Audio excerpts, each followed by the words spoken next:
Una provincia. Entre 1921 y 1929 aparecieron las primeras inquietudes radiales en el seno de la familia Grafiña, uniendo radialmente la bodega central en Desamparados con el departamento de Ullum y luego con Tinogasta en Catamarca. Estas conexiones eran diarias para uso exclusivo de la firma Santiago Grafiña Sociedad Anónima, dirigiéndola personalmente el doctor Alberto Grafiña y don Juan Nuche. Allí fue cuando apareció la idea de realizar transmisiones musicales diarias para el público que deseara escucharlas. Este ensayo privado se oficializó por la Secretaría de Comunicaciones mediante decreto firmado por el presidente Hipólito Yrigoyen, entrando a operar bajo el rubro Broadcasting del Vino, identificada como LT6, inaugurada el 5 de septiembre de 1930. En 1930 salimos con un arado tirado por 4 sueños y una semilla, la radio, y en el aire hicimos surcos y en ellos radios sembramos. Fue en 1930. Parece poco y es tanto. Estas transmisiones siguieron hasta 1935, en que ingresó como técnico don José Laureano Rocha. Las emisiones se realizaban de 8 de la mañana hasta la hora 0. En 1942 se contrató a la empresa Guillermo Gutche la renovación del equipo instalado por Rocha, construyendo la gran antena de 216 metros de altura. La impresionante antena de Colón llegó en 1942 desde Buenos Aires en tren. Don Fernando Mo cuenta que se utilizaron 2 vagones solo para las 64 toneladas de bulones, cables de acero y anclajes especiales. Inicialmente, el lugar en el que hoy está enclavada era una viña de uva criolla que bordeaba el chalet de Grafiña. Se levantó la antena hasta llegar a la altura de 216 metros y se convirtió en la construcción más gigante de esa época. Lo fue también en su tiempo la máxima altura para estaciones radiofónicas en toda América del Sur. Se inauguró el 20 de diciembre de 1942 y el orgullo de la emisora no solo era esta antena, sino sus 25 kilowatts de potencia. 25 sanjuaninos, cabalgando el son daban. 25 sanjuaninos, 25 kilowatts. Nos manda Radio Colón, la emisora de San Juan. 25 sanjuaninos, 25 kilowatts. Más potencia, más pureza, cabalgando el son daban. 25 sanjuaninos, 25 kilowatts. El 15 de enero de 1944 se produjo el terremoto que devastó la ciudad de San Juan. LB1 y LB5 interrumpieron sus transmisiones para reponerlas en marzo de ese año.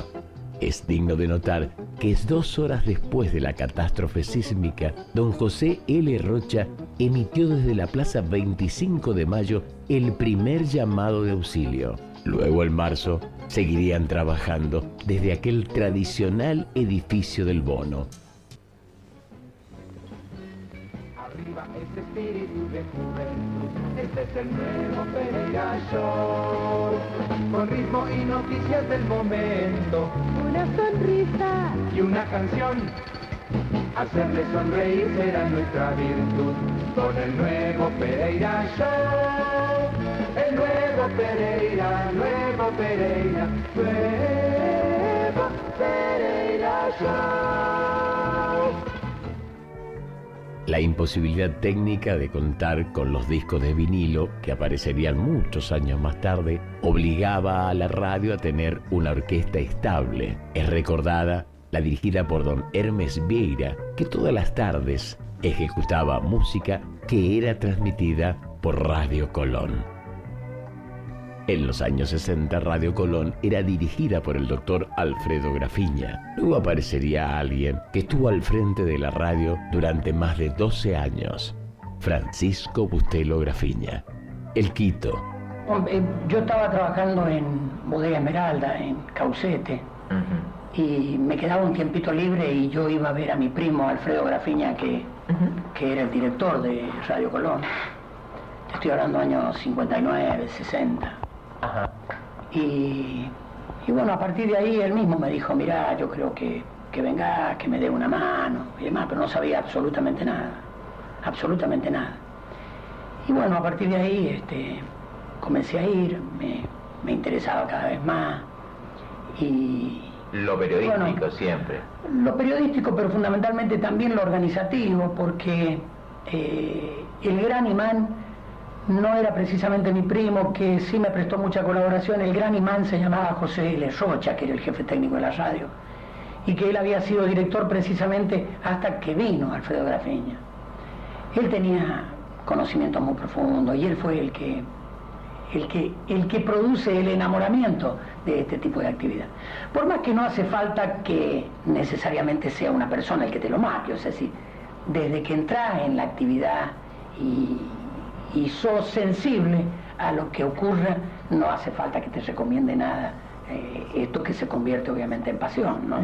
Bueno, pero entraste como periodista. No, entré simplemente a hurguetear en lo que era la parte de prensa, pero fundamentalmente en la parte organizativa, en la parte técnica, a discutir, a ver cómo eran los convenios de locutores, por qué los locutores eran tantos en Radio Colón. Pero es que llegaste echando gente. No,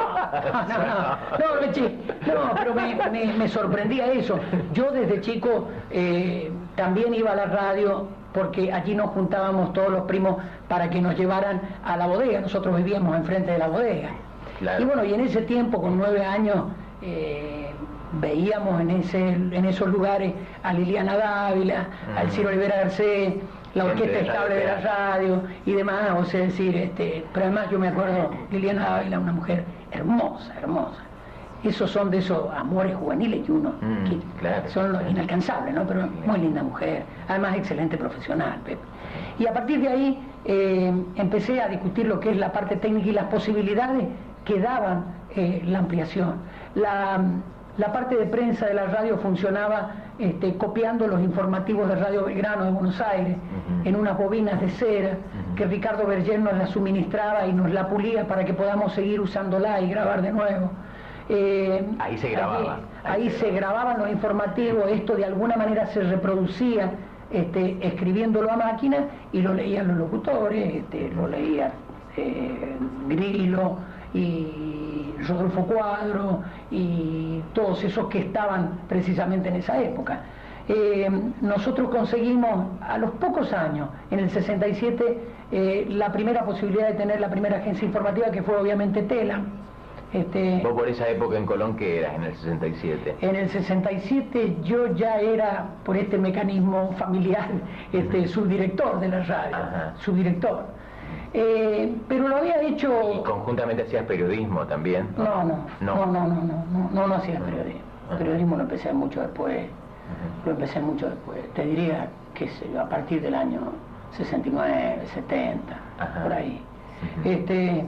En donde lo empiezo prácticamente con Terraño, que es el que me embala en esto cuando él se incorpora como corresponsal de la radio en Buenos Aires. El gerente de la radio, don Francisco Figueroa, pasaba por grandes tiendas GEA y estaba don Miguel Abecasi, y don Miguel Abecasi le gritaba: esta semana las camisetas.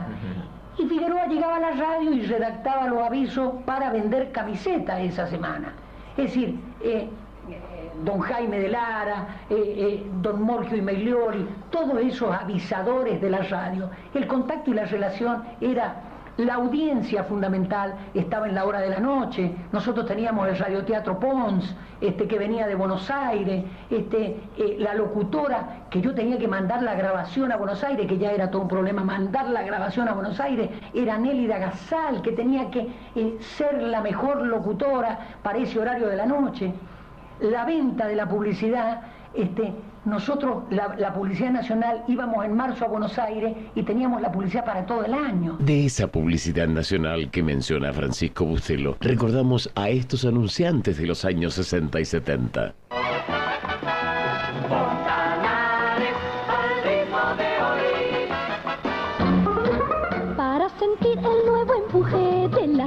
juventud. Y siempre está a la vanguardia con la novedad. Póngase usted el nuevo vaquero. Far West.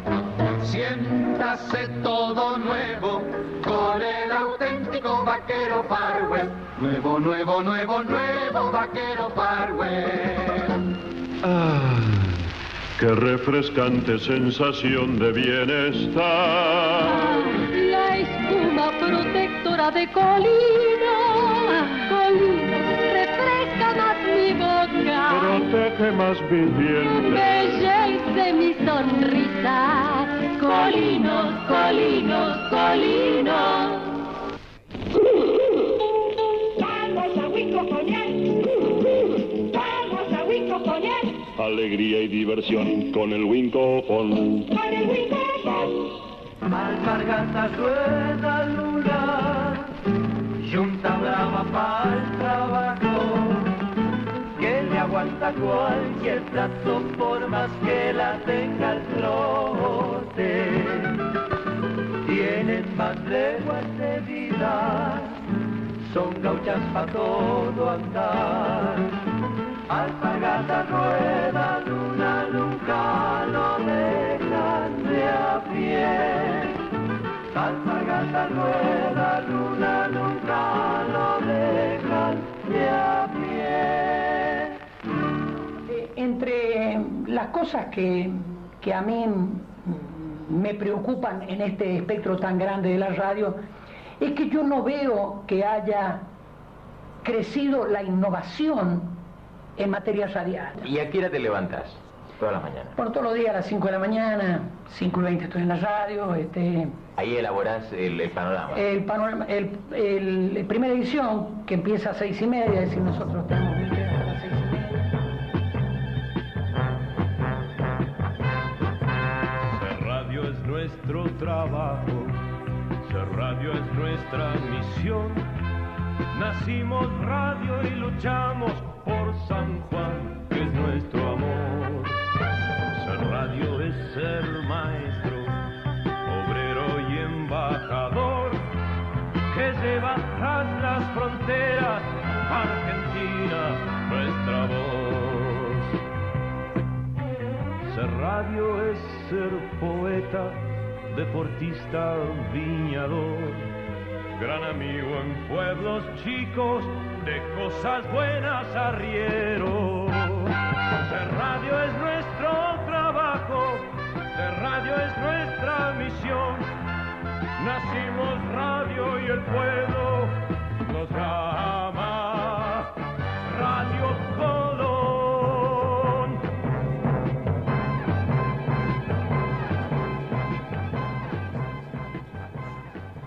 Yo recuerdo a mi madre en los finales de los 60, comienzos de los 70, de repente temblaba, cosa típica en San Juan, temblar. Entonces inmediatamente mi mamá decía, poné la radio, Román lo va a decir. ¿Cómo nos pueden convencer ustedes que realmente es así, que están analizando programas, discutiendo problemas de sanidad, de educación, seguridad, vivienda? Es un poco difícil creer eso. Informadísimo. Un programa de la División Noticias de Radio Colón. Vamos a estar acompañados de Lucía Gómez, de Juan Sánchez, Juan Carlos Poblete Barrios y Pedro Hugo Yélamo para contarles a ustedes qué está sucediendo en estos momentos en las Islas Malvinas.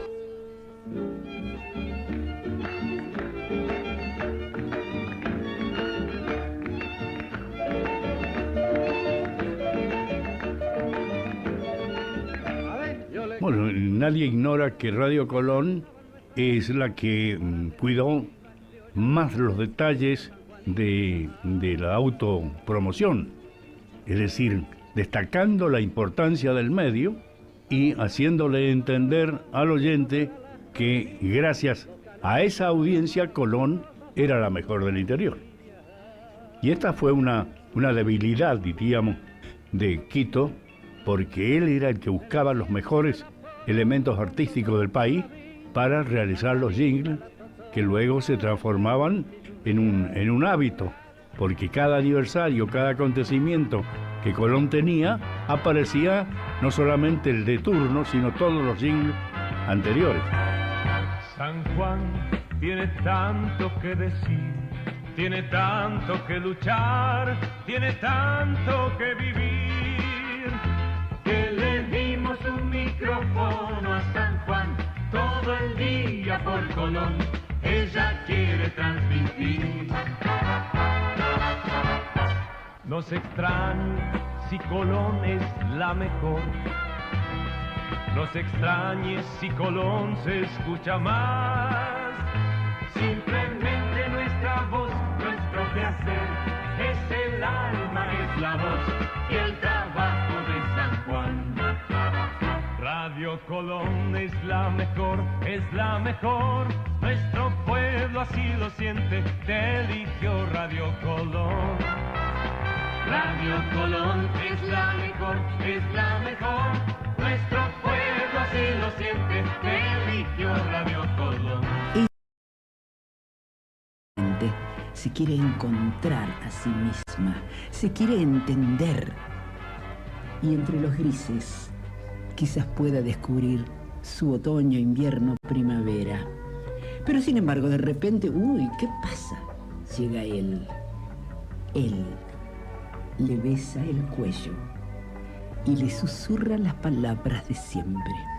Por eso dijimos, en la intimidad, a pesar de la radio. Y entonces... Hola, hola, hola, mujer.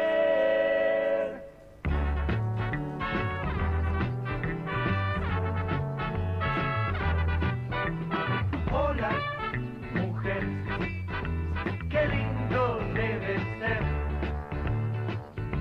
que te haga estremecer, que te diga cada día, que te diga cada día, hola mujer. Eran épocas de esplendor donde habían programaciones que, si los comparamos a los de hoy, el rating que tenían era total. Esa época eran 3 radios nada más, Sarmiento, Nacional y Colón. Bueno, nosotros teníamos una programación que era muy completa y estaba muy bien organizada la radio. Si alguien quería ser alguien en la radio, tenía que pasar por Radio Colón.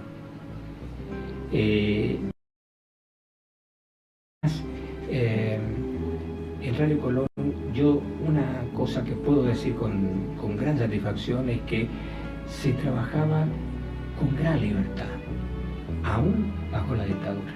Cuando yo entro a la radio en septiembre, el 5 de septiembre, cumple los 50 años, que fue una fiesta maravillosa. Yo, como era principiante, obviamente, era épocas en que tenía que haber sí o sí un locutor en estudio y un operador. Así que bueno, yo me quedé, me acuerdo que fue una fiesta muy linda. Claro, se cumplieron los 50 años. La montaña se puso a hacer cuentas, contó de a uno, llegó a 50, le dijo al río que baje al valle, pa' que la cuenta le revisase. Y así nació la cueca de oro, aniversario del EB1, 50 años de vida plena que la montaña contó de a uno. ¿Qué decirte del EB1 Radio Colón? Es la cuna de los locutores, es donde hay maestros que te enseñan, por lo menos es el concepto que yo tengo de la radio.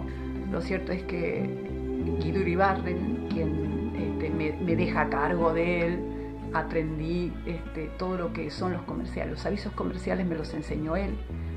Pepe Peña, que estaba como operador de turno.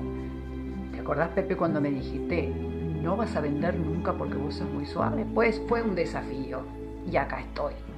Y también tenía la posibilidad de tomarle la prueba a las locutoras o a los locutores nuevos que llegaban. Rosita Salazar, una de ellas, ¿me entendés? Que siempre renegó conmigo porque yo era un poco duro, como dice ella, pero era para sacar un buen producto, en definitiva, que nos sirviera en la radio y que cada día la programación sea ser mucho mejores. El equipo de prensa con Lucho Román, con Juan Sánchez, con Pedro Hugo Yélamo, fue una época de mucho aprendizaje, fue una época muy linda. Porque las noticias han seguido llegando a nuestra emisora, provenientes del sur argentino que nos preocupa tanto, desde Buenos Aires naturalmente, para saber cuál es el destino de nuestros soldados argentinos durante esta guerra que nos aflige, del que queremos que termine pronto y que sea naturalmente la ratificación de la recuperación de nuestras Islas Malvinas. Que por decisión y consenso es con ese, no con C, de sus integrantes. El justicialismo rehusó ayer sumarse en bloque a la sesión convocada por la Alianza para derogar las leyes de punto final y obediencia debida. La reunión especial pedida por los aliancistas fracasó por falta de quórum. En aquella época, mi querida y recordada Radio Colón no tenía programas periodísticos y creo que en su época anduvo bastante bien, con algún grado de aceptación. Pero en honor a la verdad no empecé con programas periodísticos, empecé con programas juveniles. Hubo algún programa que debe recordarse a lo mejor, Fono Club, incluso con bailes matinales, que fueron los primeros bailes matinales en San Juan. Allá por el lejano 1963, algo así, empezamos los programas periodísticos. Ajá. Y era un poco conflictivo porque no había mucho acercamiento con las autoridades, costaba mucho.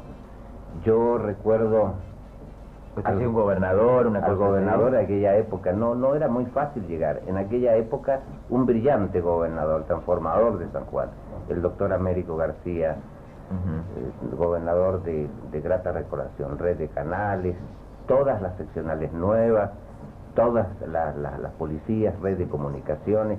Fue un transformador. 20 de julio del año 1969, por un nivel de relación que establecimos, nos dieron muchas facilidades en La Voz de los Estados Unidos de América, que es la radio más importante del mundo. Yo llegué casualmente a San Juan porque yo había sido contratado por la cadena SER de España y no conocía Argentina. Entonces dije, voy a tomar el pasaje desde Buenos Aires a Madrid.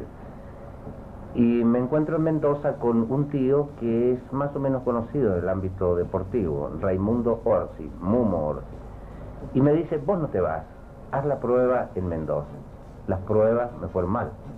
Pregunto por San Juan y en forma un tanto despectiva a nuestros hermanos mendocinos me dan un vistazo, un panorama de San Juan.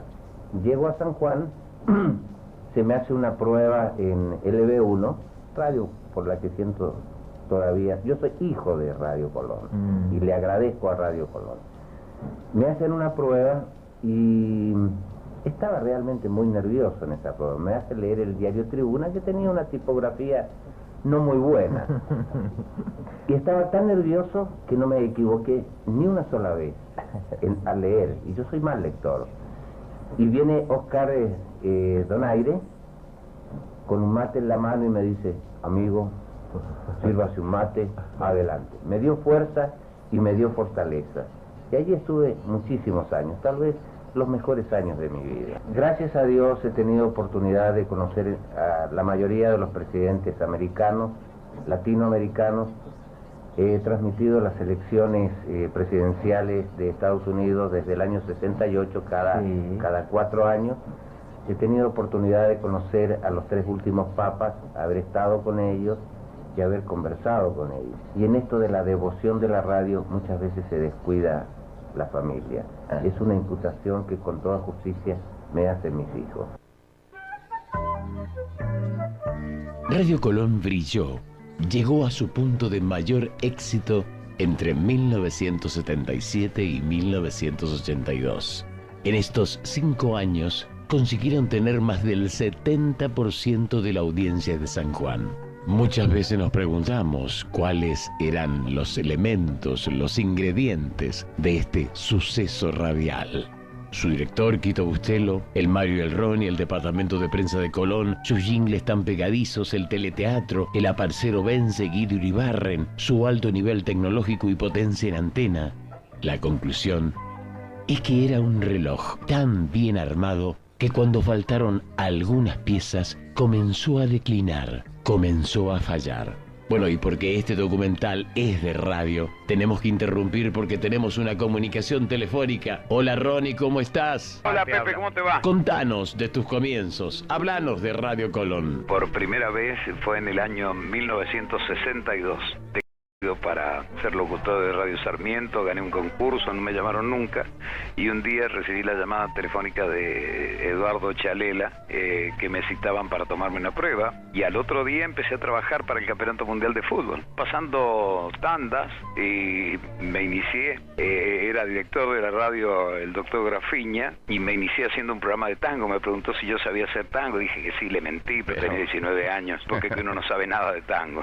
Bueno, y empecé haciendo un programa de tango, que después quedó con eso Guido Ibarren, que es Eco del Arrabal. ¿Los rankings fueron los primeros programas o no? Exacto, Ajá. Los rankings. En horas de la tarde y el alegre despertar a la mañana. Eso fue un acontecimiento también, porque de 6 a 7, y a las 7 hacía el panorama informativo. Pero las épocas de la tarde fueron muy importantes porque marcaron un hito en relación a lo que es la difusión de la música, que los primeros disc-jockeys que aparecieron en el país presentando los éxitos y la participación de la gente, la utilización del teléfono, que después, viniendo a Córdoba ya por los años 70, nos damos cuenta que estaba totalmente evolucionada la radio en relación a lo que era la radio del interior, la utilización de móviles, por ejemplo. Mira, Pepe, yo sinceramente quiero poner de manifiesto todo lo que recibí de esa radio, todas las enseñanzas, porque el crecimiento posterior casi es un accidente, ¿no? Lo fundamental es la raíz, la base,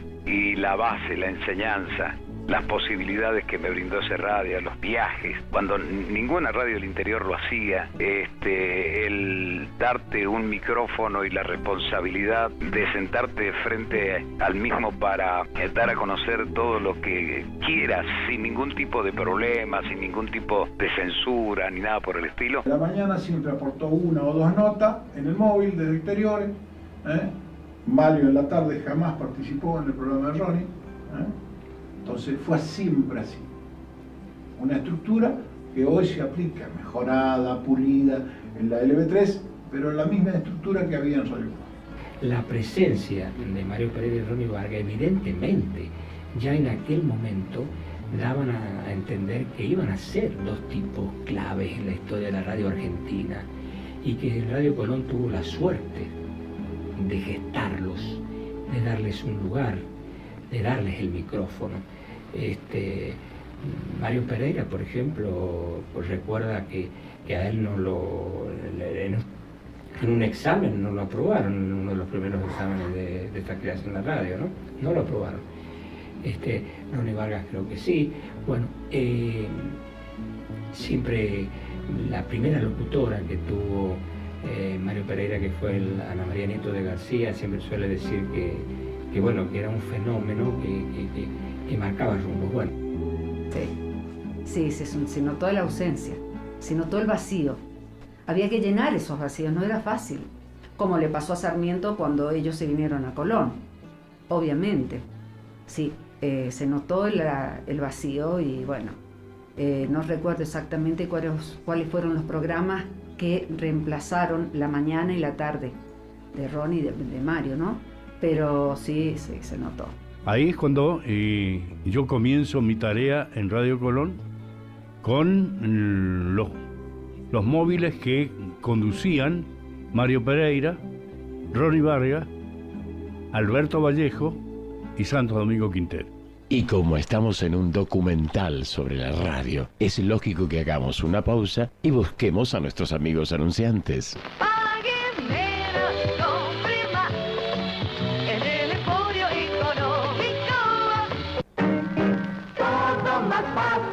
Todo más moderno, más economía, energía funcional. Dicen que es el último lunes de cada mes. Cristian de tiendas tiene para usted saldos y retazos, el último lunes de cada mes. Sí. Si usted quiere un invierno elegante, en el Cóndor da gusto vestir. Cuando llegamos a Colón comenzaba, creo, la fiesta, comenzaba la primavera, algo así, el otoño, no recuerdo, en el 68, el boom de Pereira Show. Y me dijo la gente de la radio, mire, ¿qué le parece si hace un programa femenino? Ay, le digo, no sé hacer programa femenino. De programas no sé nada. Me dice, no, pero piense, y piense en algún nombre.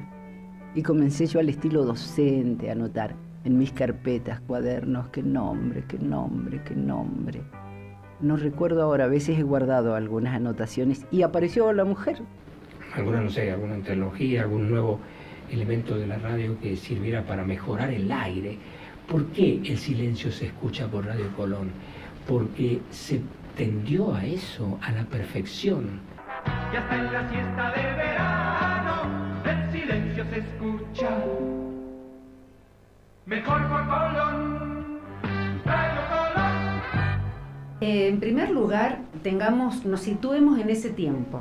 Solo existían Radio Colón, Radio Sarmiento y Nacional. Eran 3 radios. La gente no tenía otra opción de escuchar radio. Entonces, lo más probable era que te escuchara mucha gente, cualquiera sea el horario. Eran épocas en que los medios de comunicación no tenían la rapidez y la casi inmediatez que tenemos. Hoy yo creo que es inmediato todo. Entonces, de pronto, ver a una parcero como Darío Vence en Alero Huarpe, con sus chasquis, comunicarse la gente a través de Radio Colón, con gente que vivía en el campo, en las zonas más alejadas. Entonces yo no podía creer que la radio tuviera ese poder.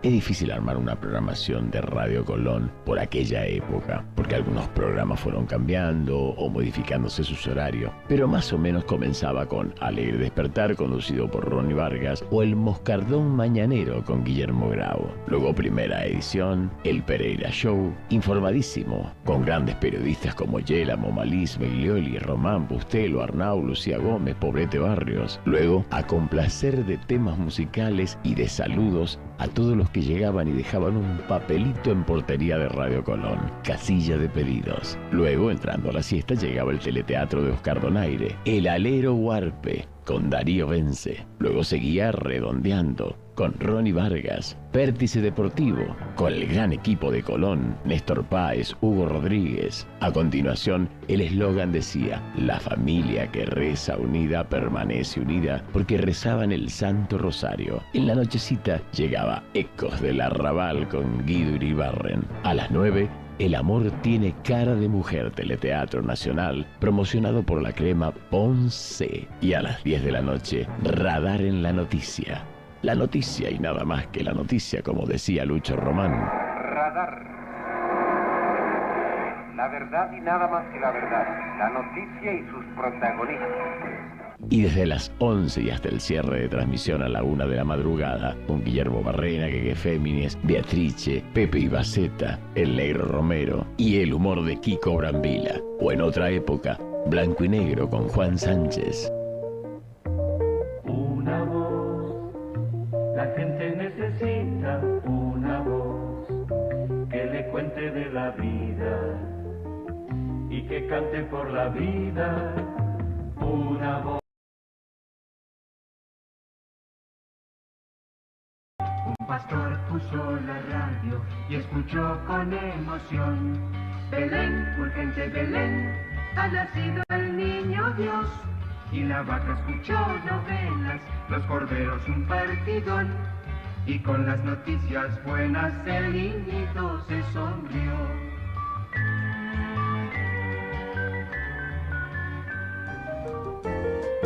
Si usted se encuentra solo y sin amor, o bien acompañado, lo que es mejor, recuerde que a su lado está Radio Colón.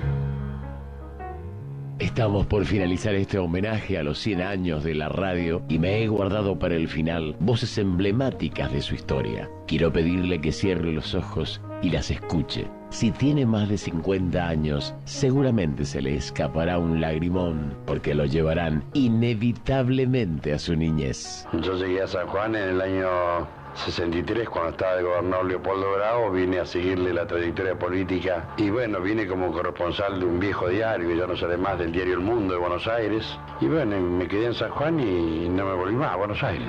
Y me quedé haciendo radio acá. Después ingresé a la gloriosa y vieja y querida Radio Colón, donde hice muchos años radio. Cables, metales y tuercas componen mi corazón.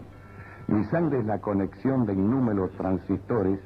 Soy la consola, señores, del EB1 Colón. Soy la última palabra que existe en radiofonía.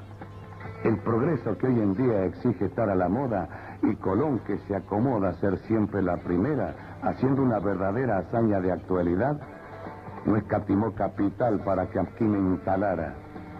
Si hay gente que me compara con un módulo espacial.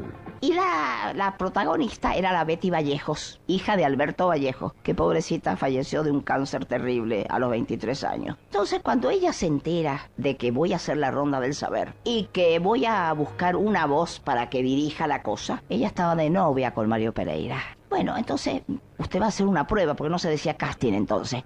Usted va a hacer una prueba de voces. Mi novio tiene 20 años y él quiere empezar la radio. Mira, yo no quiero que vos me estés presionando, Betty, porque a ver si no sirve, y Chalela se va a enojar. ¿Por qué Chalela quería ser él? Pero Chalela se comía las S. Le digo a Chalela, mire, vamos a probar voces. Y llega este negrito flaquito. Entonces nos pusimos a escuchar y le digo, ese me gusta. Entonces, a ver quién es. El número, le habían dado un numerito, no era nombre. Mario Pereira. Y así comienza su acción radial. A las 20, todos los días, de lunes a viernes. Y después yo empiezo a hacer, después no estaba el aparcero, después de deporte, después viene la aparcero. Por ahí me cargaba, algunos me dicen, vos sabés lo que pasa, que vos tenés linda voz para compro vidrio, litro, botella, acumuladores, cama vieja. ¡Claro! Y teníamos la radiocita ya, y cuando no teníamos radio íbamos a la esquina de Don Bosco, al kiosco de los Malotes, y ahí tenían radio y escuchábamos Fioravanti, o escuchábamos por Radio Belgrano Lalo Pelichari. Y aquí escuchar, por ejemplo, La Voz del Deporte o Don Aburnio Bear. En Colón estaba Don Aburnio y allá Ernesto Cepeda, Jesús Ernesto. Bueno, y aquella apostilla de Néstor Antonio Gaona, y la locución la hacía Juan Carlos Iglesias. Cuando yo iba a Colón, era a mirar por la mirilla esa que vos conocés de la puerta, cuando estaba Ciro Olivera Garcés, estaba todo eso, ¿no? Y cuando yo llego a Colón, pues sabés que nosotros había un cilindro, que vos lo conociste, ¿sí? Que se grababa, claro, que se grababa todo eso, entonces grabamos el informativo en Radio Belgrano. Y estaba Figueroa en la parte de publicidad, y estaba José L. Rocha, pues, que un poco antes graban los de La Torre, el primer disco ahí, pues. Colón llegó a ser todo el día, porque empezaba Pereira, después estaba Informadísimo, que claro, ahora vivimos virtual, ahora se enamoran por internet, se quieren, se acarician, dice, por computadora, no sé qué sea. A mí me gusta más en directo. Voy a contarte una anécdota muy chiquita, muy chiquita. En una oportunidad acompañé a mi mujer a una modista, una señora viejita de 80 y pico de años. Entonces la mujer me miraba curiosamente, no hablaba y me miraba. En un momento dado, cuando estamos terminando ya y mi mujer se está retirando, dice, señora, ¿es Juan Sánchez? Sí, señora. Yo con mucha vergüenza le dije que sí, soy Juan Sánchez. Usted sabe que mi marido ya ha muerto, pero yo estaba muy enferma y yo me iba con usted a la radio, me llevaba a la radio en la cama. Entonces mi marido me decía, ya te vas con Juan Sánchez a la cama.